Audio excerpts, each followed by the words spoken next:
హోలీ పండుగ సందర్భంగా హిందూ బంధువులందరికీ హృదయపూర్వక శుభాకాంక్షలు తెలియజేస్తూ ఒక మంచి పండుగ వాతావరణంలో, ఒక సంతోషకరమైన వాతావరణంలో, ఒక ఆహ్లాదకరమైన వాతావరణంలో దేశవ్యాప్తంగా హిందువులందరూ కూడా హోలీ పండుగ జరుపుకుంటా ఉన్నారు.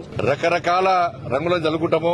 అదే రీతిగా హిందూ సమాజం అంతా కలిసి ఉండాలని చెప్పి, హిందూ సమాజానికి ఎక్కడ ఇబ్బంది వచ్చినా, ఎక్కడ ఆపద వచ్చినా, హిందూ ధర్మానికి అవమానం జరిగినా హిందూ సమాజం అంతా సంఘటితం కావాలని చెప్పి ఈరోజు అన్ని రంగులు జరుపుకుంటున్నామో అన్ని కులాల ప్రజలు కూడా ఇవాళ ఏకతాటిపైకి వచ్చి తమ ఐక్యతను ప్రతిసారి ప్రదర్శించాలని చెప్పి ఈ సందర్భంగా విజ్ఞప్తి చేస్తూ, ఏ కష్టాలు లేకుండా, ఏ ఇబ్బందులు లేకుండా ఒక ప్రశాంతమైన వాతావరణంలో ఈ హోలీ పండుగ నిర్వహించుకోవాలని చెప్పి, హోలీ పండుగ తర్వాత ప్రతిసారి చూస్తున్నాం స్నానాల కోసం చెరువులకు గాని ఇతర నదులలో చేసేటప్పుడు దయచేసి యువత అంతా కూడా చాలా జాగ్రత్తగా వ్యవహరించాలని చెప్పి ఈ సందర్భంగా విజ్ఞప్తి చేస్తున్నాను. గాలి, నీరు, నిప్పుతోని మజా గీయద్దు మనం, అవి పవిత్రమైనవి. కాబట్టి ప్రతిసారి హోలీ పండుగ తర్వాత ప్రమాదాలు జరుగుతా ఉన్నాయి. ప్రతిసారి ఏదో ఒక ప్రాంతంలో స్నానానికి పోయో ఏదో రకంగా ఇలా ప్రమాదాలకు గురవుతారు. కాబట్టి ఇది మంచి పండుగ, సంతోషకరమైన వాతావరణం జరుపుకునే పండుగ, అందరు కలిసిమెలిసి జరుపుకునే పండుగ. కాబట్టి జాగ్రత్తగా ఉండాలని చెప్పి ఈ సందర్భంగా అందరికీ విజ్ఞప్తి చేస్తూ, ప్రస్తుతము ఈ తెలంగాణ రాష్ట్రంలో ప్రజలందరూ కూడా కష్టాల్లో ఉన్నారు, ఇబ్బందుల్లో ఉన్నారు,